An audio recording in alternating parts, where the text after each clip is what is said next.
Yo, what's good, everybody? It's your boy D-Rose LS1 back with another video. And we doing something unusual today. We talking about Demon Slayer. Yeah, we're talking about Demon Slayer Kimetsu no Yaiba today. I think I had one video about Demon Slayer like a long time ago. It was like a troll video. But yeah, we're going to talk about, an anime and a manga that I've been avoiding talking about on YouTube for a long time. And yeah, because me and Demon Slayer have like a rocky relationship.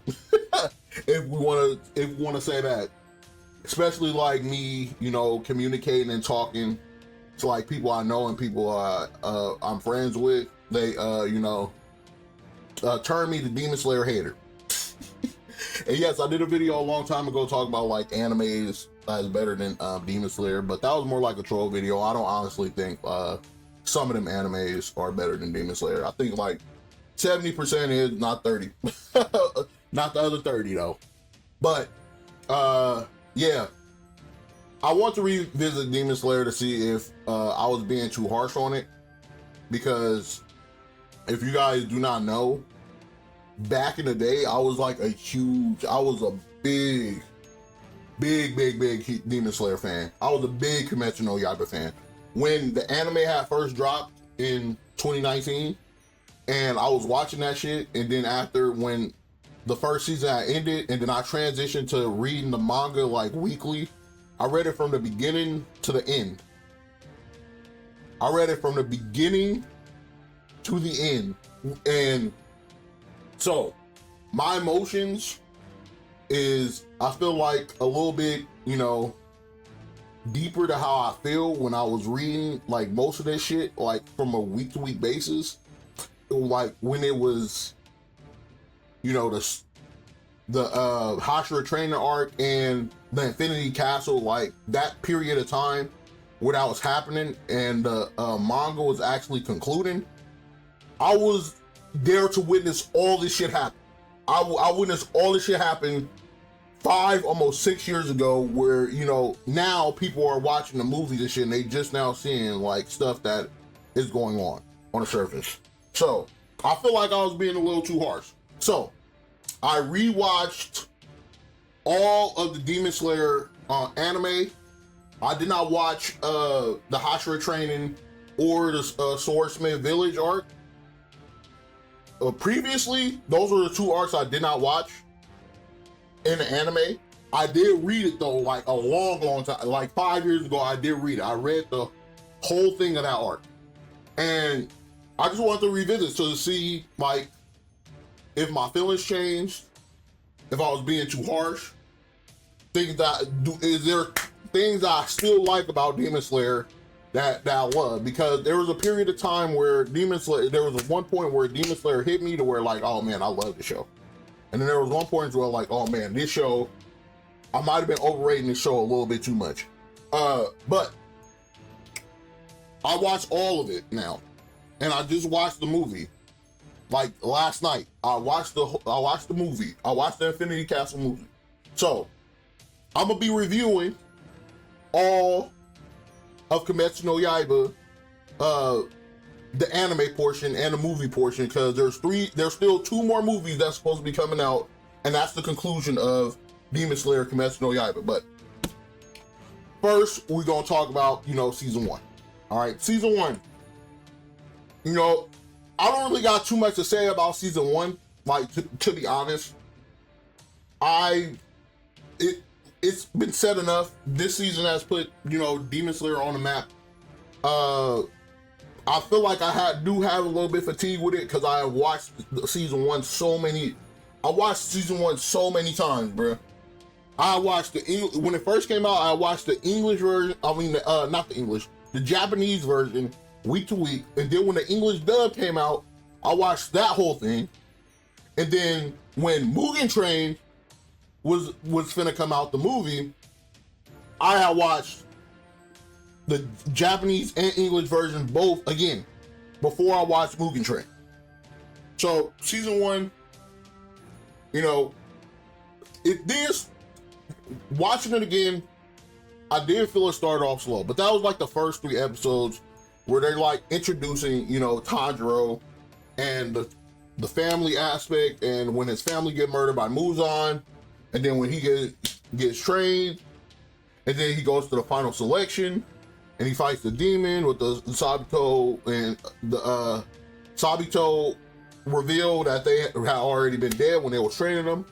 That type of stuff was happening in the beginning. Then you got the whole house session with the demon with the drums. That's all cool, you know? And then the introduction of Tanjiro and Zenitsu, where that's when I started becoming like a fan of Demon Slayer, when Tanjiro, when Zenitsu and Inosuke, I said Tanjiro, Inosuke and Zenitsu, at one period of time, bruh, at one period of time, Inosuke was my favorite character. Inosuke was the funniest nigga in Demon Slayer, bruh. He had me dying. He was the MVP of season 1 for me, because he was so goddamn funny. He was so goddamn funny, and his even though he's stupid, his breathing technique, or his beast breathing technique, is a good technique that really helped him in battle a lot. So yeah, Inosuke was the MVP of that. But there's sections that just, you know, it happens. You got, you know, when Tanjiro and Nezuko was fighting the one demon with the 2 demons, the one with the arrows that come out his hand, and the one that throwing the ball, like the iron ball type thing. Still, I do feel like I watched this too much, so I wasn't really, you know, invested as much as I used to be watching it. But the animation still was top tier and on point in this section. Even though I think it got better in later, it got better later in certain seasons and certain movies. This still was like ahead of its time in, you know, 2019 when you was first watching it, where when you was watching it in 2019, you thought fucking Demon Slayer was the greatest looking anime ever. Just how it looked, the aesthetic, even them like using CGI and it was still working, it was still perfect. But then you got here the fight with Rui and, you know, Tanjiro, which is the highlight of, you know, all of part 1, where, you know, Rui wants a family and he wants to recruit Nezuko as a family, but he has a different viewing of how family should be than Tanjiro, where Rui is thinking that, you know, because he had this sickness, his past life he had this sickness, and then, you know, Muzan had made a deal with like him and his family to make him a demon so he can be cured and better, but then he became a demon, then he started eating people, then his family wanted to kill him and then kill himself, but he ended up killing his parents. Then when he became like a full-fledged demon, after that, he started forcibly trying to make people his family, and if they did not listen to him, he you just give niggas the belt. He'll give niggas the belt. If you don't listen to him, he'll whoop your ass, and then he'll leave you outside to die when the sun comes out. So it was bad. And then, you know, Tanjiro, a person that his theme of family is way more important to him, because family was all he had. The family was all he had, even though he was doing like charcoal shit. So his mother, his brothers, his sisters, they all was the most important things in his life, and they got that taken away from him, and he don't feel like he values that enough. So that, I do like that a lot. That aspect was very great, even though I'm not the biggest fan of Rui as a demon. But to be fair, I'm not too fond of a lot of the demons. The demons to me,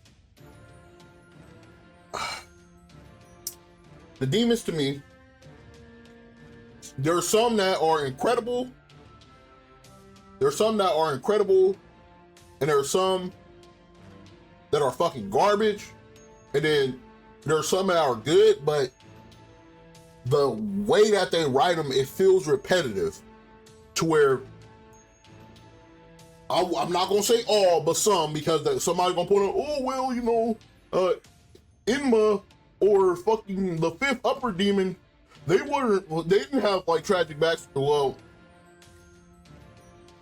most of them, it always ends with them having some type of tragic backstory about their past life, and Tanjiro, you know, feeling bad and praying and all this shit. And then at a certain point, it started getting so fucking repetitive to me, to where I was like, man, fuck this shit. Man, can we just have some demons that are just evil to be evil?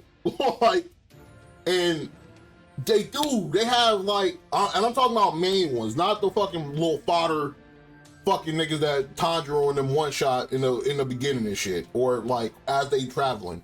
Like, I'm talking about the lower, upper, the top demons and shit, you know? I'm like, can we have one that's just evil to be fucking evil? All right? And they do have two, but the problem is those two that don't have backstories, they're fucking garbage. They're fucking terrible villains. They're terrible, they're horrible fucking villains. And I'm gonna touch more on that when I get to those certain arcs.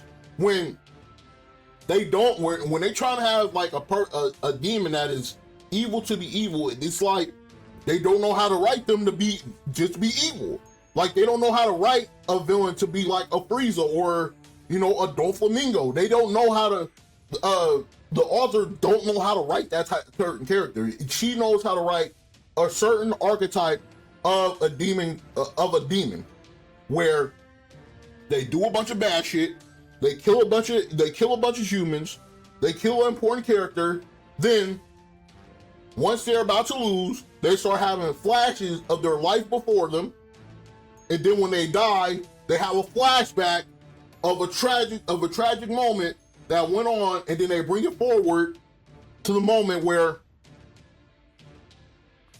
they start regretting what the fuck they did in this life, and then in the past what they did, you know. And that's fine. That's the type of archetype demons that she liked to write. But when it comes to just writing one without a backstory and one to just be evil, they're all fucking garbage. All right, but that is started to get really fucking repetitive. Like, once I got to, like, you know, I think the entertainment district, that's when that shit started getting like really fucking repetitive.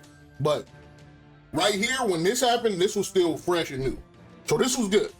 All right, with the clashes and back and forth between them. But Rui, before that, I don't know, I wasn't really too into Rui as like a villain, but he does have like a great backstory. And then that goes on. Then we have the Hashira meeting, when, you know, they're not trusting Nezuko with being a demon, and then Nezuko proves by not, you know, eating the fucking wind Hashira that she's safe. And then after that, we transition to the Mugen Train, and that's the end of season 1. So season 1 still, you know, still holds up, but personally, after rewatching it so many times, I'm gonna be honest, it did not hit the same for me like how it did originally. So I'm gonna give season 1 of Demon Slayer an 8 out of 10. All right, before it was 9.5 out of 10 when I first watched it, probably even 10 out of 10. But now, after rewatching it so many times, knowing everything that goes on, also I read the fucking manga and shit too, so it's an 8 out of 10.